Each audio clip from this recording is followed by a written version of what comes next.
அது வந்து நீங்க இது நம்ம பார்க்க மாட்டோம், கிரிஞ்சி படம், பூமர் படம் அப்படிலாம் சொல்லிட்டு ஒதுக்குனீங்கன்னா உங்களுக்கு கடைசி வரைக்கும் அரசியல் புரியாது. நீங்க வந்து கடைசி வரைக்கும் ஏதாவது வைப் பண்ணிட்டு சுத்த வேண்டியதுதான்.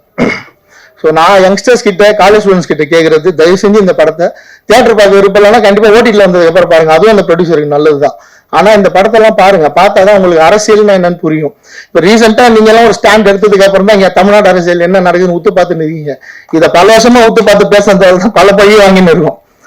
நீங்க எல்லாம் இதெல்லாம் என்ன பேசுறீங்கன்னு.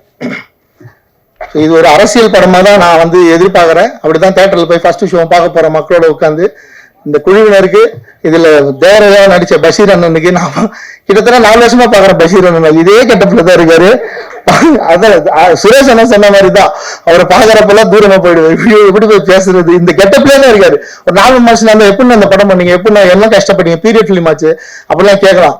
பாக்குறப்பெல்லாம் இந்த கெட்டப்லயே இருப்பாரு. வணக்கம் சொல்லிட்டு அப்படி கடந்து போயிடுவா, பயமா இருக்கும் பேசுறதுக்கு. ஸோ அந்த மனிதர் வாழ்ந்த ஒரு 2 தலைமுறைக்கு முன்னாடி வாழ்ந்த இந்த காலத்துல நம்ம வாழ்றோன்றது ரொம்ப சந்தோஷம். இந்த படத்தை தயாரிச்ச அண்ணா SSR சத்யா அண்ணனுக்கும், எங்க இயக்குனர் முன்னோடி அவர்களுக்கும், மூத்தவர் அவர்களுக்கும், இதில் நடிச்ச அத்தனை நடிகர்களுக்கும் வாழ்த்துக்கள். அவங்க வேலையை முடிச்சுட்டாங்க, அடுத்து உங்க வேலை தான். ஸோ தமிழ்நாடு முழுக்க இந்த படத்தை கொண்டாடுங்க. நான் சொல்ற மாதிரி மதுரையில் பாருங்க, நிச்சயமா அது வந்து பால் கூட எடுப்பாங்க, முளைப்பாரி எடுப்பாங்க, காது குத்த போறாங்க, மொட்டை அடிக்க போறாங்க. இந்த படத்தை தியேட்டர் எப்படி கொண்டாட போறாங்கன்னு பாருங்க. நன்றி.